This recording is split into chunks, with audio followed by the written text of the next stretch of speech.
Off would be good to introduce myself. I'm sure there's some people here that haven't been properly introduced to myself or Copernic Space. This is actually a request to do this. We host a weekly X Space on X, which doesn't make it so complicated technically to do such things.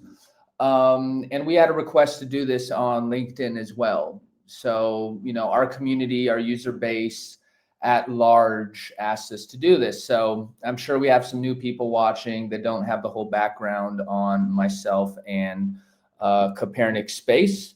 I'm Grant Blaisdell. I'm CEO and co-founder at Copernic Space. My other co-founder is in the room with you guys, Eva Blaisdell, known as Lady Rocket. Yes, the last name is the same because she is not only my co-founder, but also my mother, because Copernic Space is built on a 3-generation family legacy in space. Her father, my grandfather, Tadeusz Gajewski, was responsible for building the original space program in Poland in the 70s and 80s, which he was large part responsible for making Poland the 4th country to launch an astronaut into space, who that astronaut was actually originally a student and then became his partner in launching that program. As far as Copernic Space, we originate really from my mother and I, Lady Rocket and I, being some of the early participants on the ground in California in the kind of infancy of this new space economy, what people call Space 2.0 sometimes.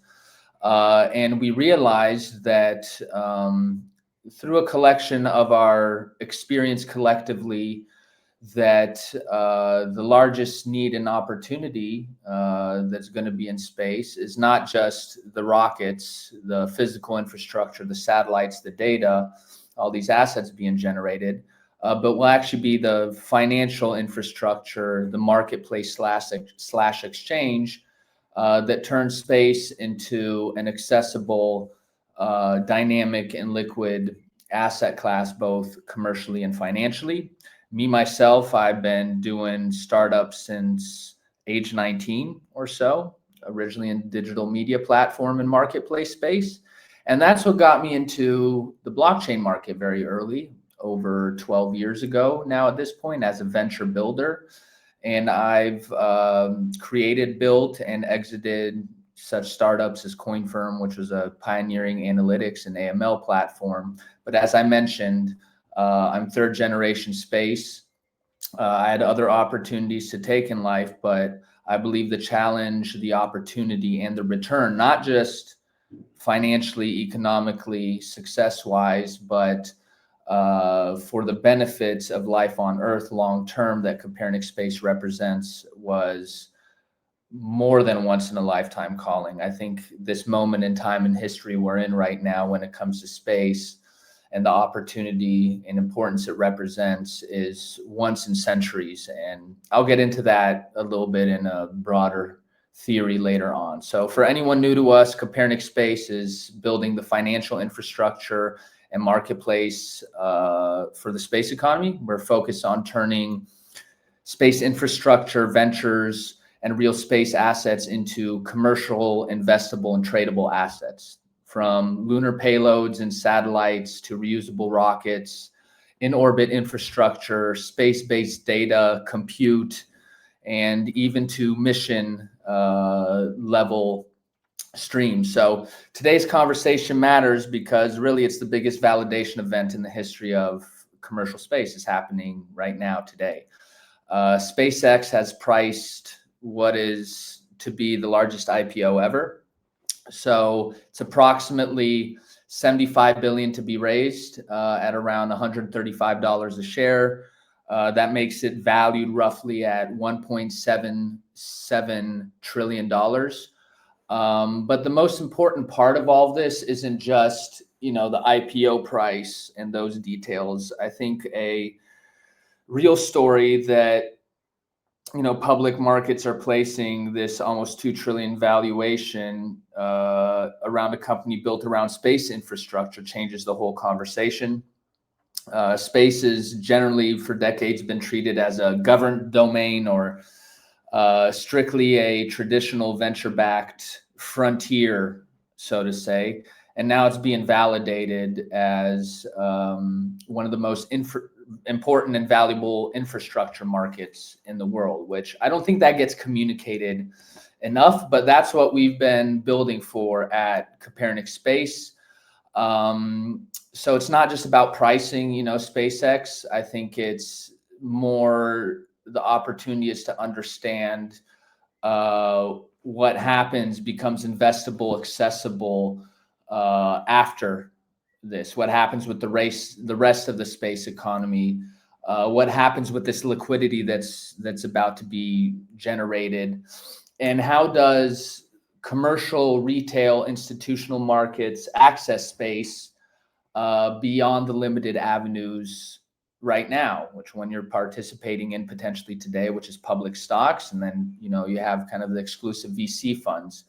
So how do we get space to become not just participating in equity of companies, but in the missions, in the payloads, in the infrastructure, and what we call real world space assets as well. So that's also what we're going to unpack a little bit today. But to begin with, we're going to start with kind of the details on the IPO. Not everybody might know all these details. So a lot of details came out, towards the end of last month, actually through the filings that were required, which SpaceX had almost 19 billion in revenue in 2025.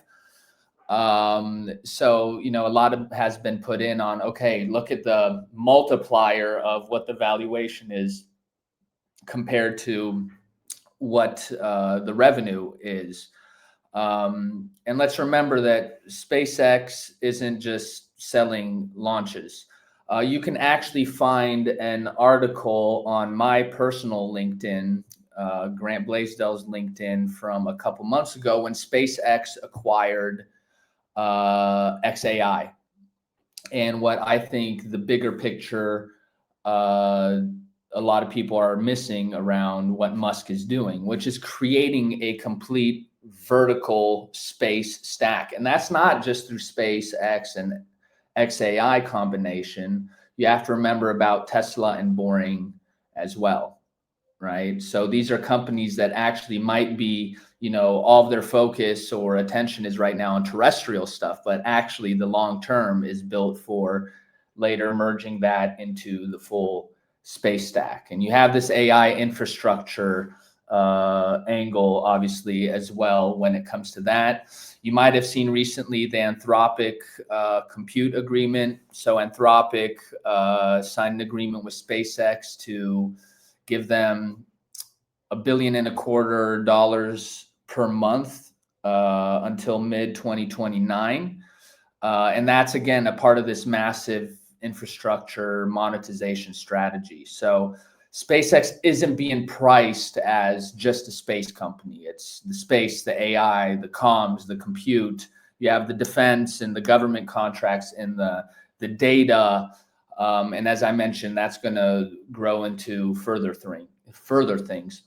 As someone who's been in the blockchain market for over 12 years, I think something really cool that came in the filings, which we also wrote an article about a while ago, is that SpaceX holds almost 19,000 Bitcoin.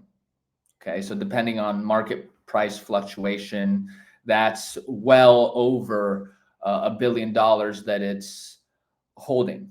So I think that's a really cool thing to show how, some of the more progressive companies are looking at digital asset treasury that is not just like a balance sheet footnote, but is a part of a bigger strategy. So it's the space infrastructure, AI infrastructure, and then it's digital assets as well that will come into that, which is, of course, for us, a big play of what we're looking at, right? So in this case, investors aren't just buying into, a rocket company. They're buying a vertically integrated infrastructure platform for space. And that's why another interesting number, the biggest number of them all, which is the 28.5 trillion total addressable market that came out of the filings.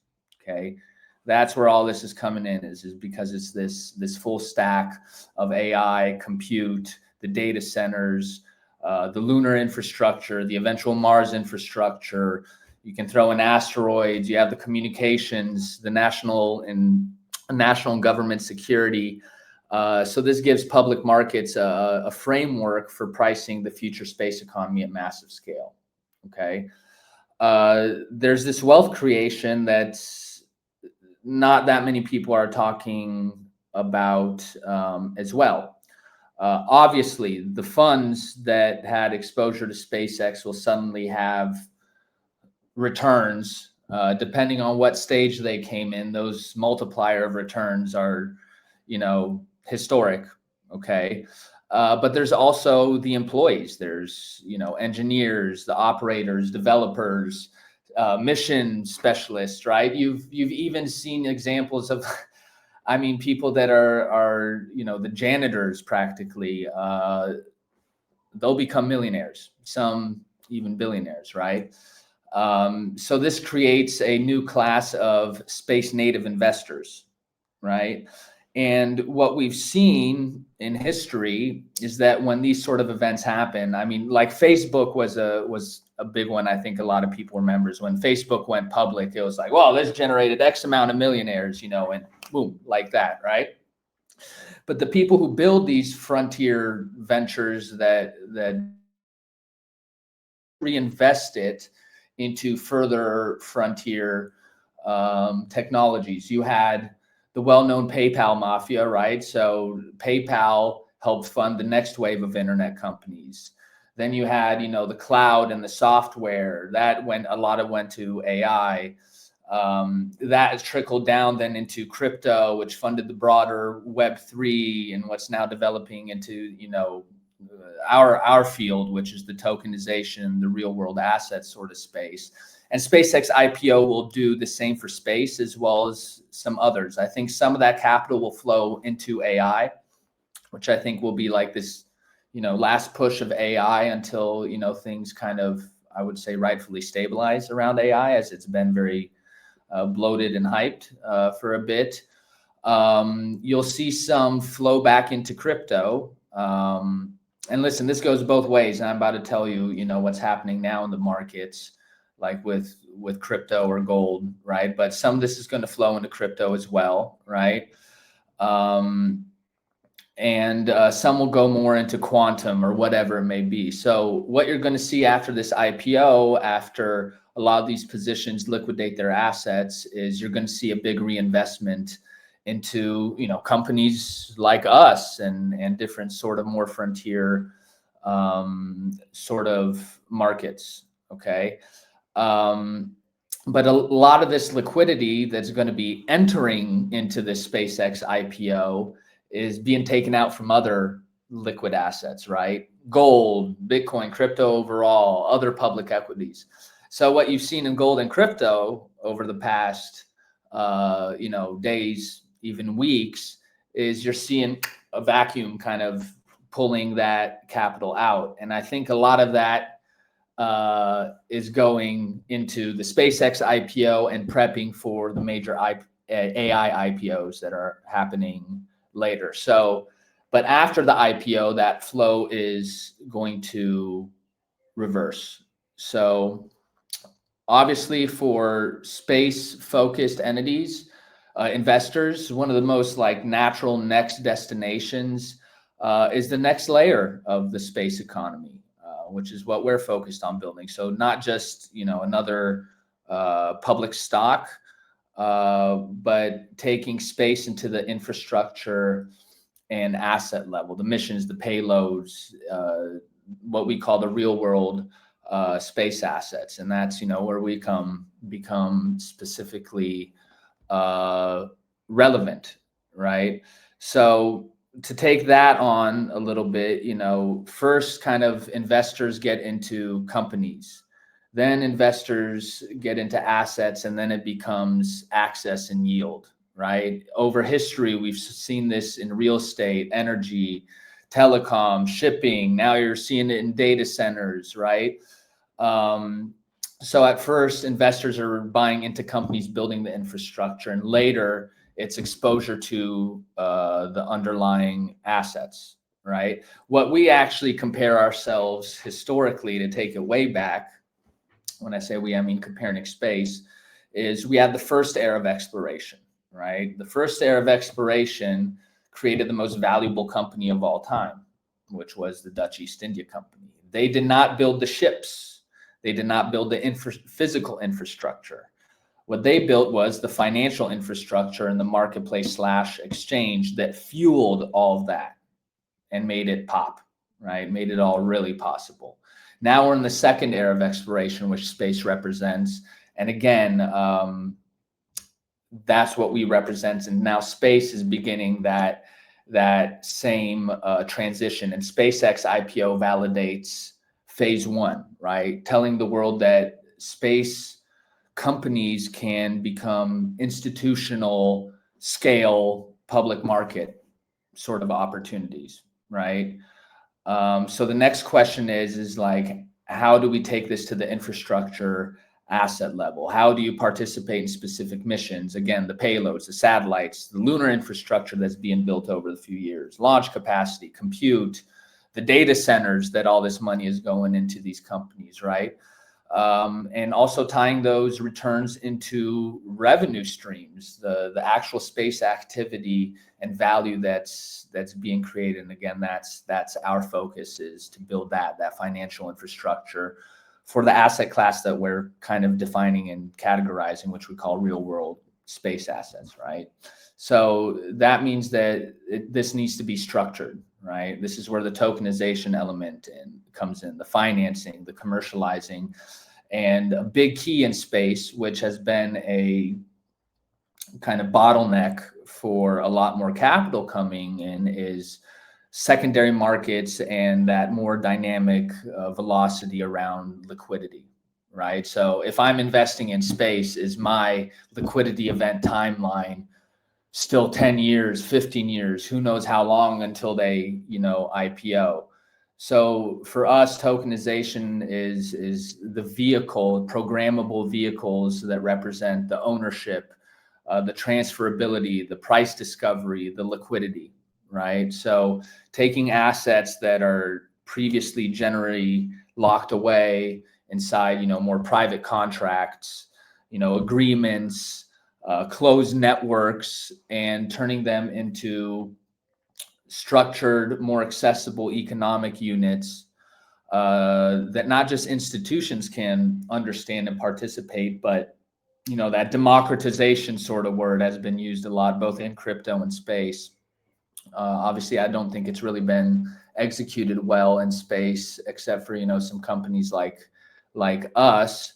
But how the retail market, whether you're running a fund with $1 billion in assets under management, or you're someone on your couch with $1,000, that accessibility point, that participation point is equal. So this is how space is going to move from this very exclusive, high ticket, closed industry into an accessible asset class.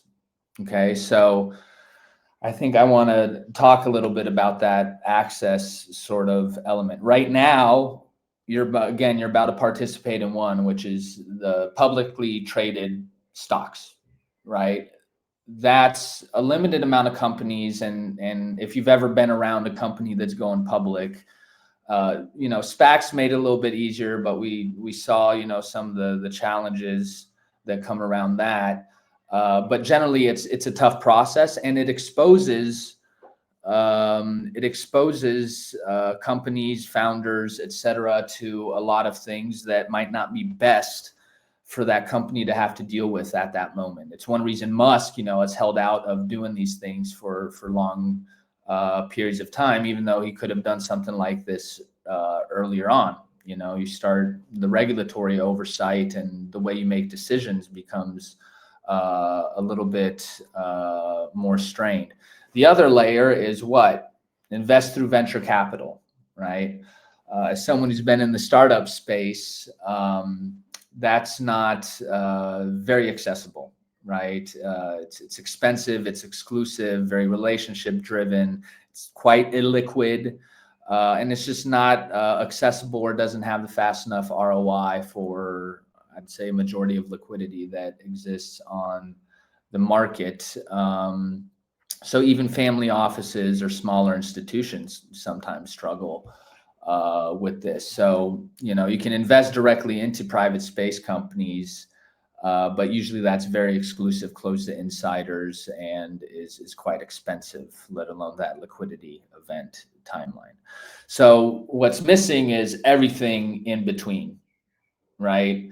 So giving you, ownership in specific missions, infrastructures, rights to payloads, access to lunar assets, futures for some of these assets, orbital compute, or even ownership of space flown commercial assets. We've shown that there's a market that we believe is really, really big, of just space flown commercial assets, taking terrestrial assets, turning them into real world space assets. And that by itself is billions and billions of dollars on the market that has demand that is not being met. So there's this major gap. So space, I think one of the big failures of space has been communicating to everyone the value it actually creates, that the majority of a good amount of the most important scientific, technological advancements over the past 60 years, and now that's going to scale even more and faster, originate out of space. But now's a moment where space is being verified as one of the most important and big economic frontiers in the world. But again, that participation is structurally very limited, and figuring out that, breaking down that structural limitation is the key to turning it into the multi-trillion dollar space economy, obviously outside of just SpaceX itself.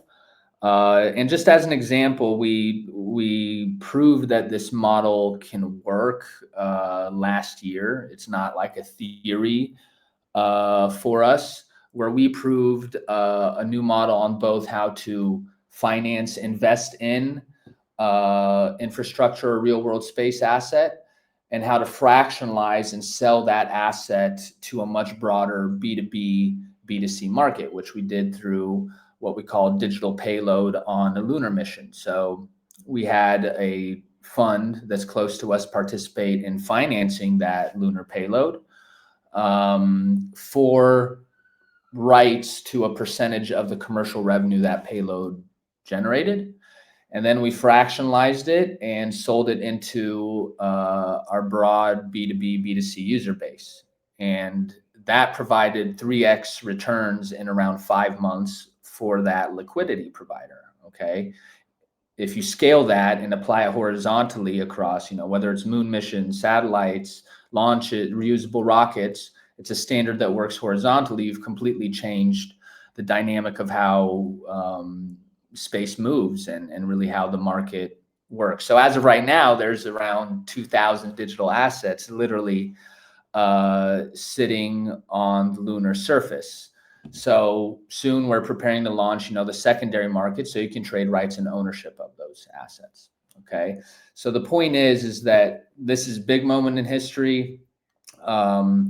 It's giving or proving the point around space being a real market in this sort of way, which I think a lot of people struggled with that. I've been dealing with VCs for years. I was always kind of like, oh, it's exotic. I think this kind of breaks that barrier. But there's still a lot of work to be done to transition it into what it really should be. So let's get into kind of what's happening after the SpaceX IPO. Okay. Several things are going to happen.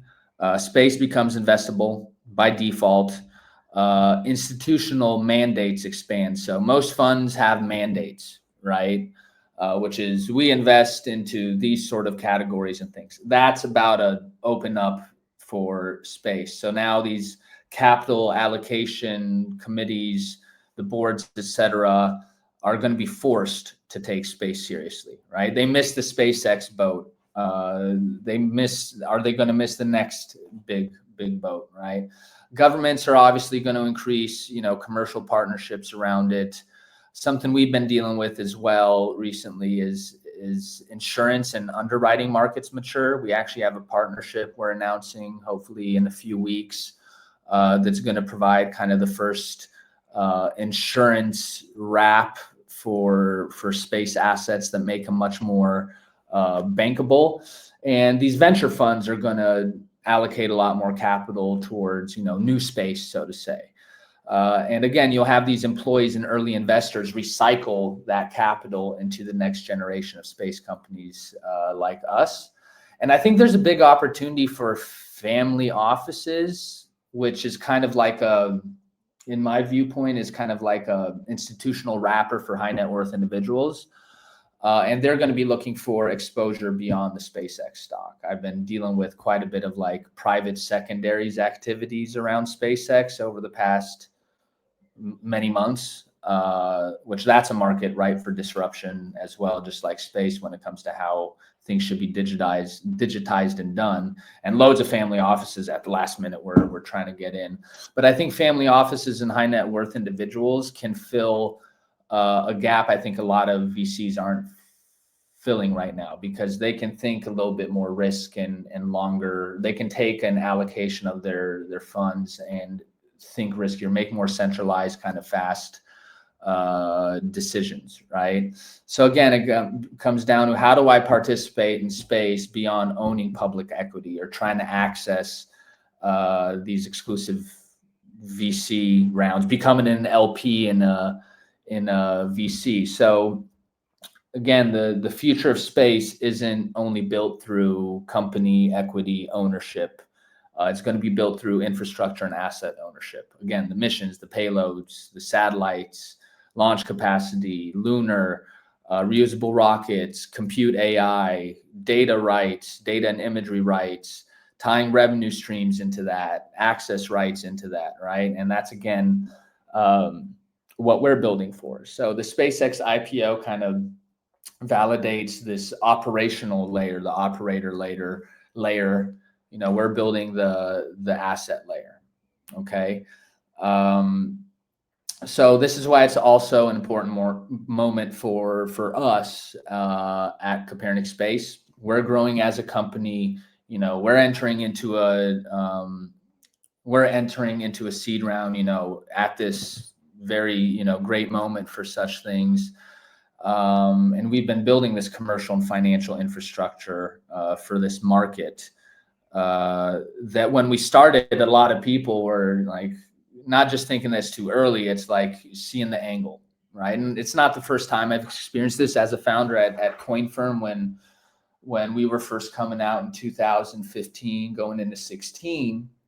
The traditional financial market was like, well, it's AML for digital assets, but digital assets, it's all about, moving funds around that can't be traced or seen. And then, the crypto people were like, well, it's AML for crypto, but crypto's never going to have AML. And both were wrong. And the truth was somewhere in the middle. And we experienced that early on with Copernic Space, but now it's being validated in a big way. This IPO is pretty much validating the entire category for us. So for us, we're not talking about the future really anymore. It's something that we've proven with Moon Mission 1 and other sales that we've done and are preparing for, right? So we have more reusable rocket sales coming up. We have partnerships with compute.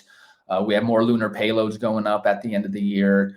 And we're preparing for that secondary market infrastructure with the version 2 launch of our platform, so people can trade the rights and the ownership of the assets that they've already participated in. So we also have access to unique space infrastructure and opportunities that fit directly into our model, right? So again, it's not like, okay, investing into equity of a space company, but can I access an opportunity on an infrastructure and asset level? A reusable rocket. We have actually kind of first ever agreements I know of around, full ownership into rockets themselves, right? So again, rockets, lunar payload, satellite data, in orbit computation, these are all things that we're bringing to the table, as well as, again, an interesting part of the market that's developed through our activities has been around space-flown commercial luxury asset opportunities. We've done art, we're doing watches, we have demand around gold, diamonds. It's very interesting.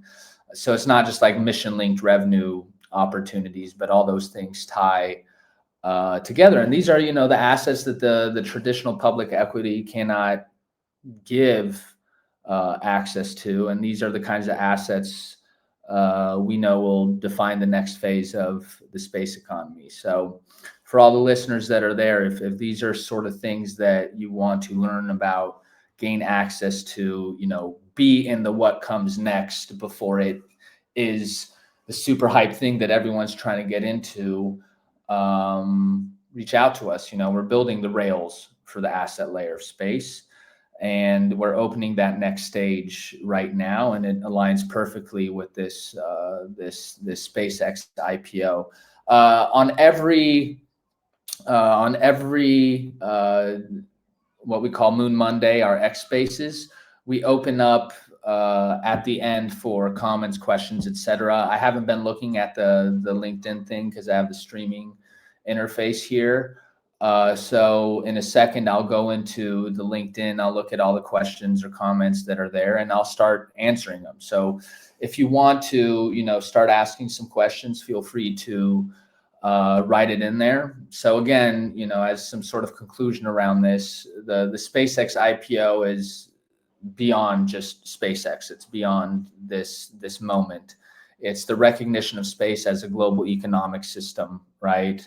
That first wave went into the companies, and there's going to be another wave going into the companies, trust me.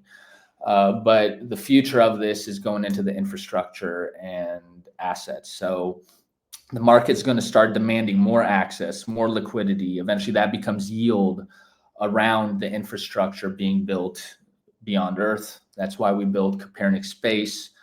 And we don't want you guys or the rest of the world to just be on the sidelines, that this is a thing just for billionaires, millionaires, funds, etc.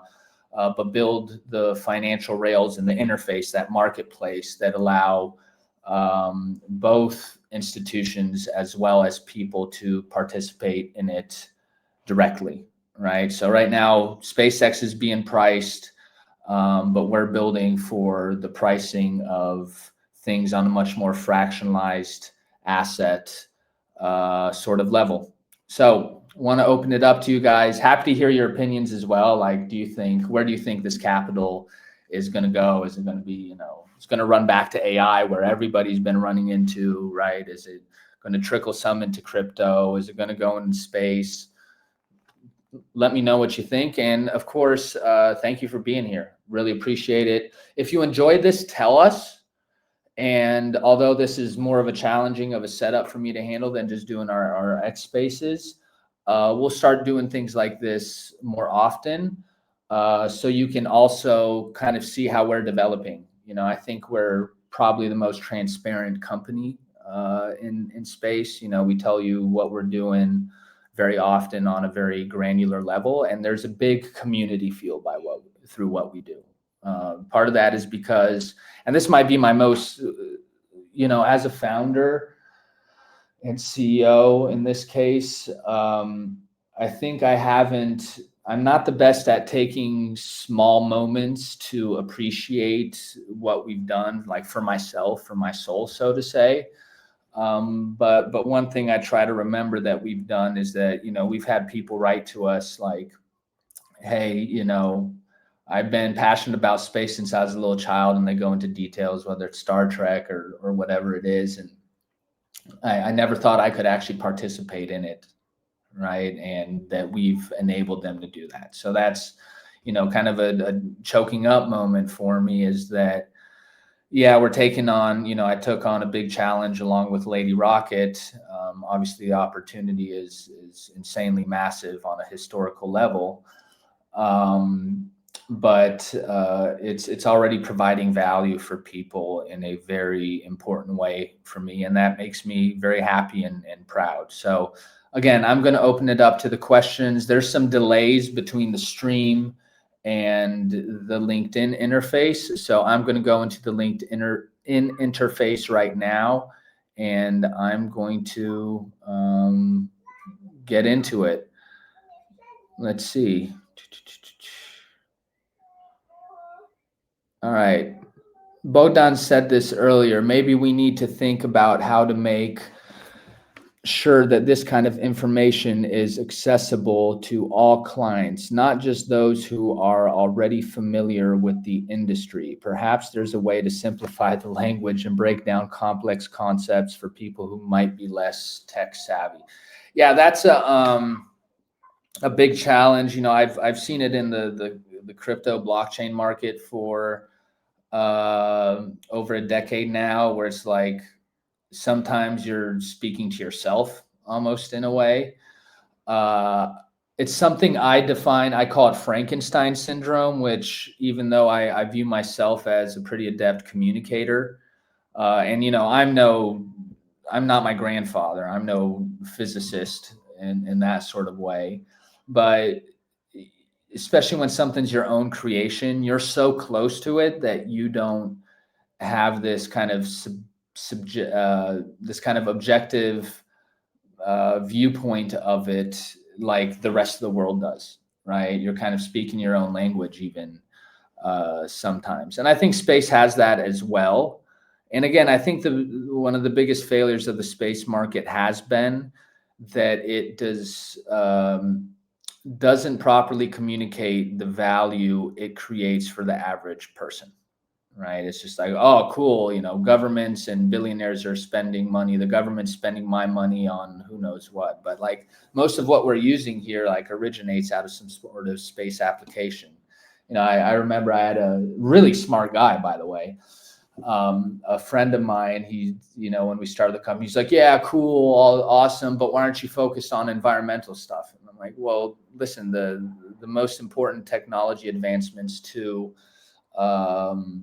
properly gauge, measure, affect, implement environmentally positive sort of changes on Earth are going to come through space applications, right? We can argue about, solar panels and how that's bad or good for the environment, but I mean, that originated out of space, just as an example.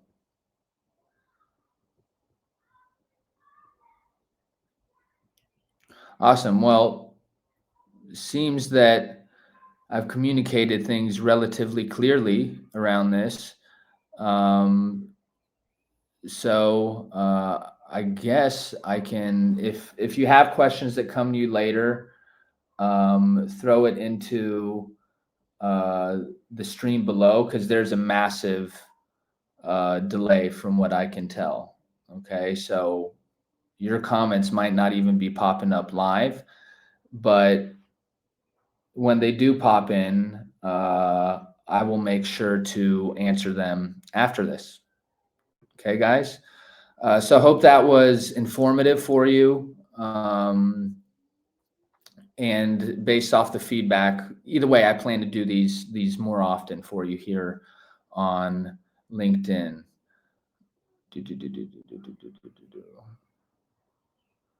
Okay, hold up. Never mind. I see some other comments, I think, coming in. Okay, Mark, thank you. Carl, absolutely, on insurance wrapped assets to increase balance sheet value space. It is available now. Well, Carl, if you're still listening, maybe send me some info on that.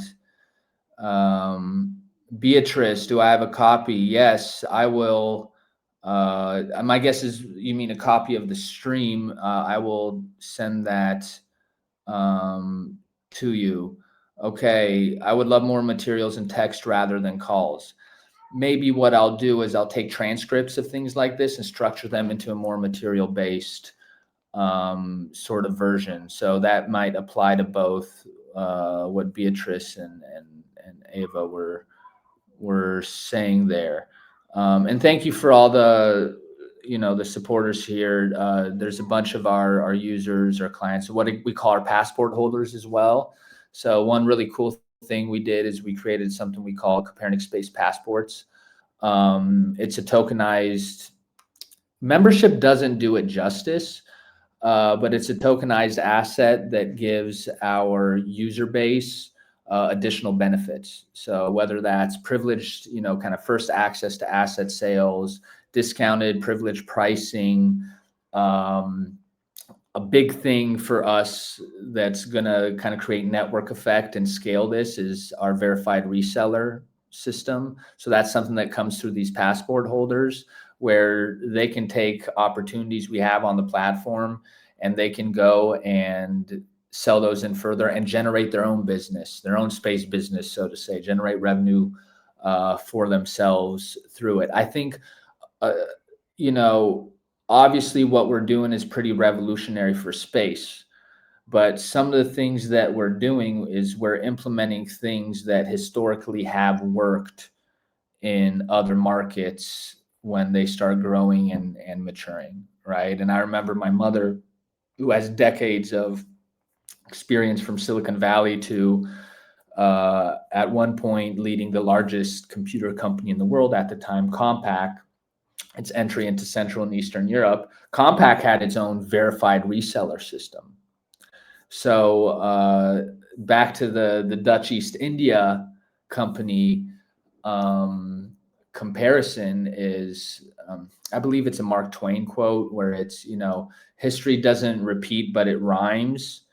And maybe it's one of the reasons I've always really been into history is you can kind of foresee how things are going to happen based off how they've happened in these cycles before. And to kind of bring it to a close, I believe this is by far the largest opportunity of my lifetime. We can argue about AI, et cetera, but even the future of AI is partially dependent on the advancement of the space economy, okay? So I know that space is not just the most important moment and opportunity right now, but it will be in the future. I call it the technically infinite market as well as the umbrella market. It's a market that sits over everything else and will affect every single market that you can think of. Hi from Sweden. Awesome to have the Nordics with us. Grant, do you think the data assets in the space ecosystem are super valuable, and unlocking these assets on balance sheet can increase funding assets and lower bond? Yeah, I think totally. And I think that's, I think kind of this concept of futures around it is interesting. I believe that space companies are generating data that only a percentage of it is being applied to their end commercial client, but that data can have value in countless other circumstances. Okay. And I think creating a marketplace and then kind of eliminating one thing like we learned and did at CoinFirm was like AML data. That's usually like a big team of specialists, data analysts, et cetera, at a bank. That's why banks like it, is because they can block out competition, because small new competition can't hire these massive teams. What we did is like we turned that into, pretty much automated, almost instant utility where it was just like risk score, a couple flags. I think with the space data, the imagery element, I think a big thing over the next 5 whatever years is going to be how do we take all this data, this complex and very archaic sort of business process, and we pump it out in a way to where, your average person potentially, your average farmer, whatever it may be, can grab those insights, make them actionable insights, right? Actionable data. So I think there's huge value that's being left over. And if we can determine roughly that potential value, wrap it and offer that, put it on the balance sheet, or even offer it as like an investable asset that could have value over the near future, then that's big. I view payloads the same way. It's like, okay, maybe I buy, X kilos of payload on a mission that's launching in 3 years at this set price. And as we get closer and the demand increases, that price is going to increase and I can sell it for something more, right? So that's why, I think the tokenization, putting these things on chain is like, this is the first major market and asset class that from its foundation, we can inherently put on chain, right? That's a big thing. The big issue with this tokenization, the blockchain element, is that it's trying to penetrate markets that have, and assets that have decades or more than a century of infrastructure, standards, et cetera, that you would have to completely gut to do anything on any sort of massive sort of scale. Space just doesn't have that yet. It's the first major asset class that we can do that with. Looking through here. Invisible LinkedIn user. Let's see. What do you see as the next critical infrastructure layer? Data, compute, ownership is one layer, operational trust.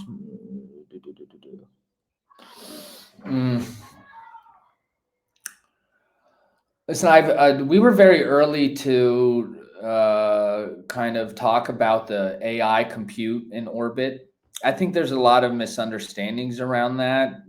You might even find some, me going back and forth with people on LinkedIn about it. Of course, a lot of these are like armchair specialist chat GPTing and trying to be argumentative, but and I'll get into that as a second part of this.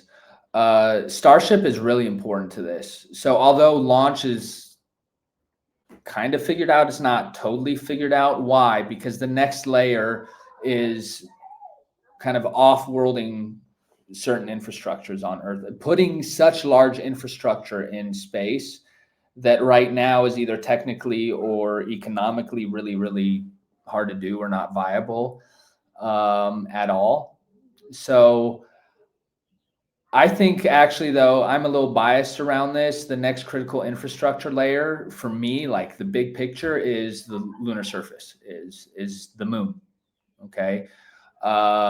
One reason is because it's our testing ground for everything else. It's going to have its own market, its own economy, just like what we're answering with our Moon Mission 1 case, and we're opening up that secondary market, is we're also setting a standard of how do we trade rights and ownership of assets in space overall, but in this case on the moon. How do we create the marketplace and the exchange for lunar assets, whether those assets are data, compute capacity, eventually natural resources, where we're dealing with really the leader around like asteroid missions. They also do some lunar stuff, but they're asking around their main focus right now is Apophis. And they asked, hey, based off what you guys are doing and telling me, can we utilize your platform and your standards to authenticate and tokenize ownership or rights of natural resources we collect off an asteroid, and then transfer those rights and ownership to the appropriate parties, right? So, I knew years ago that when Musk was talking about Mars, I was like, listen, this is all going to come back and it's eventually going to be, okay, moon and then Mars, right? So I view the moon as a critical layer around that. Sorry, I might have missed some earlier on. So I'm just making sure I catch all of them. Hello to Mark Donovan. We have not only one of our passport holders, but one of our early investors who's in the pet care industry and an AI specialist, ran digital and AI for Purina, now is launching his own things, who went to the moon with us on our Moon Mission 1. So we're going to be making those assets available to the broader market soon. Okay, let me scroll down. Cecilia, What do you need at Copernic Space in the phase you are now? We need to scale. We've proven standards, implemented them, executed them commercially at a certain scale. So we want to scale those standards we created as we move horizontally, creating standards for other asset type verticals. Okay. I didn't get into this in the webinar, but something important is we categorize the space asset class into two distinct categories. Okay. That's the real world space asset class. Okay, so that's what I was talking about earlier. These are the unique commercially viable assets of ownership or utility, right? So that's payload space, the payloads, the data, the compute capacity. I just talked about natural resources, IP. I'm a big believer that there's countless billions in IP in space that's just kind of locked away. So those are what we call real world space assets. The other one are financial space assets. RWSA, FSA. Financial space assets are the tokenized models, mechanism, vehicles to invest into, provide liquidity into the infrastructure and the RWSAs. Okay, so right now we want to move horizontally. Part of what we're doing with our seed round is we're taking some of that, investing it into securities licensing. Why? So we can launch FSAs, financial space assets, at massive scale to the public. Okay, so that again, whether you're a fund that has X billions in the fund to invest, or you're a guy with 1,000, that you can access these investment pools for whether it's a moon mission, it's a reusable rocket, etc.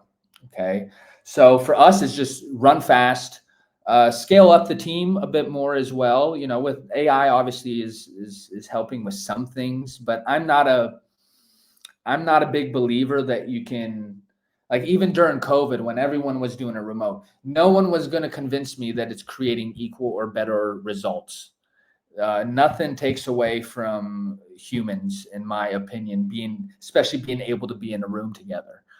So we want to scale the team a little bit more across operators, which enable the scaling, the further scaling around it. And we need to launch, market, convert more of the space assets we have committed to onboard onto the platform. Okay, so we need to grow the platform itself and continue to grow our asset base. Most people would call it GMV. We say space asset value, so GSAV. Right, so grow our general space asset value on the platform, so that within about what year is it? 2026. By 2029, we have billions of dollars of space assets onboarded onto the platform and moving. Again, providing that liquidity, that velocity to the market, I think is hyper important. Really appreciate that question, by the way. Let's see, anything else come in? The resilient storage, compute, secure operations to prove that an asset or okay. To the LinkedIn user that was talking to oh, I see Carl wrote something before that. 1 second. With everything you're doing in infrastructure space, how important will okay, so Carl, to your question, this is the cool thing around programmability of assets. You know, like NFTs got a lot of crap, right? Obviously, some of it is valid reasons. You know, short-term greed motivations took in to utilize it in a way that might not be best. Where, you know, I think we're part of the charge of what I think is the success of this technology overall is that billions of people are going to be using it, and they don't really need to know it on a deeper level. It's like, what internet protocol or detail am I using right now to do this? Do I care even if I knew?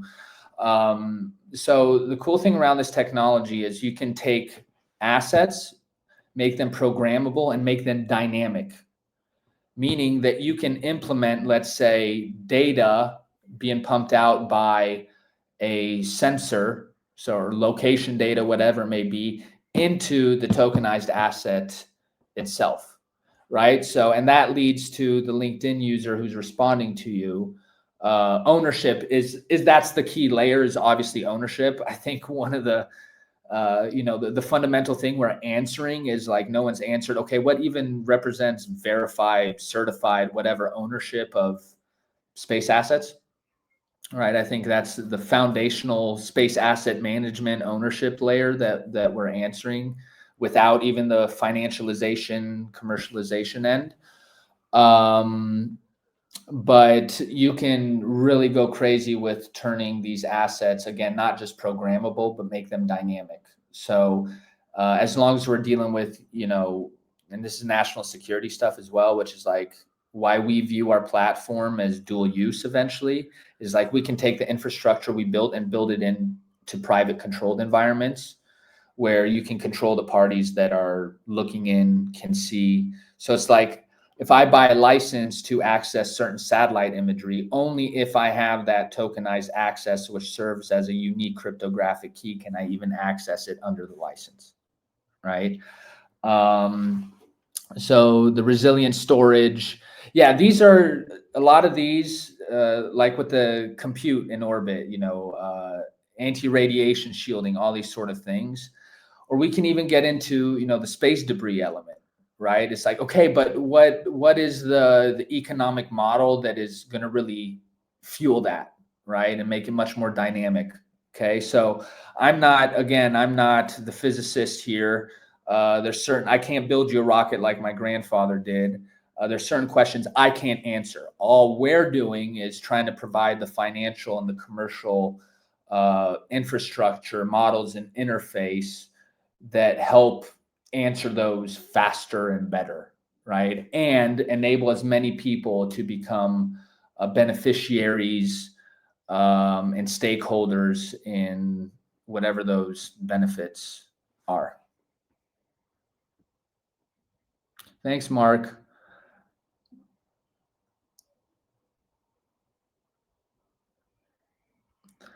Pala Pomponi, thank you, sir. Greetings from Italy. We actually have an awesome investor from Italy.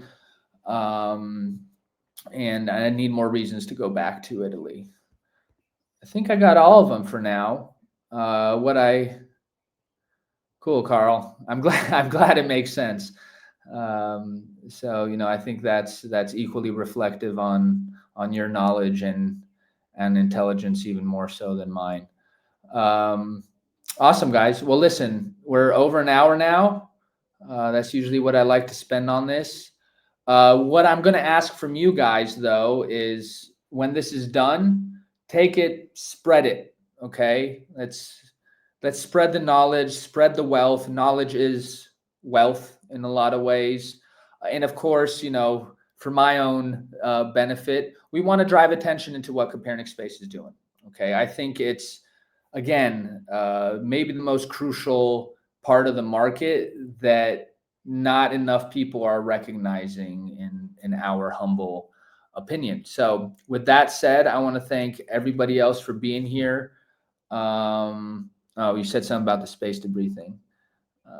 Who owns it? Who owns the contract to? Yeah, that's, again, it's like we think that the governments are going to fuel all this. That's not going to happen, right?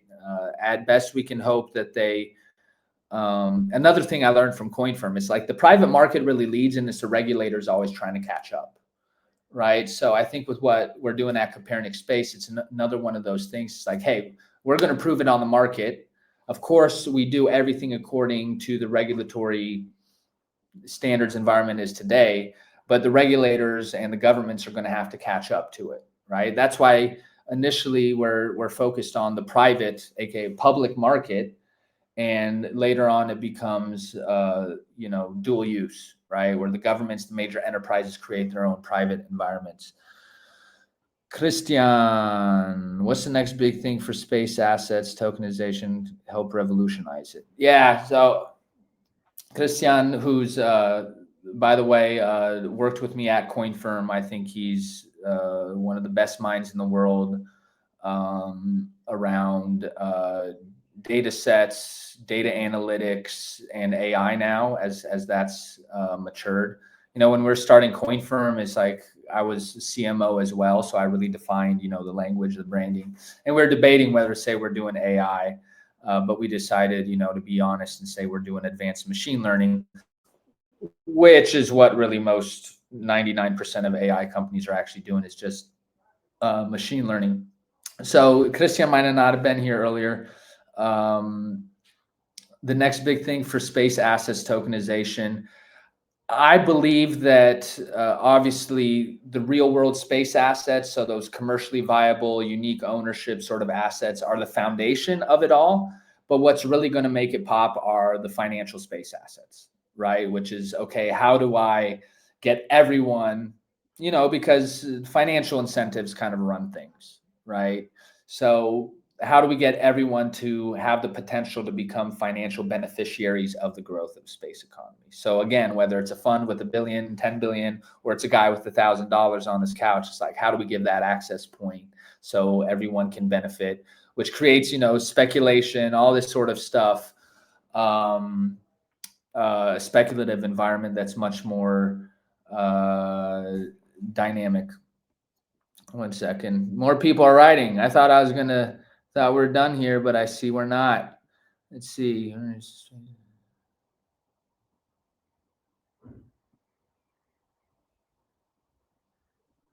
All right. So if you guys want to check sanfs.ai,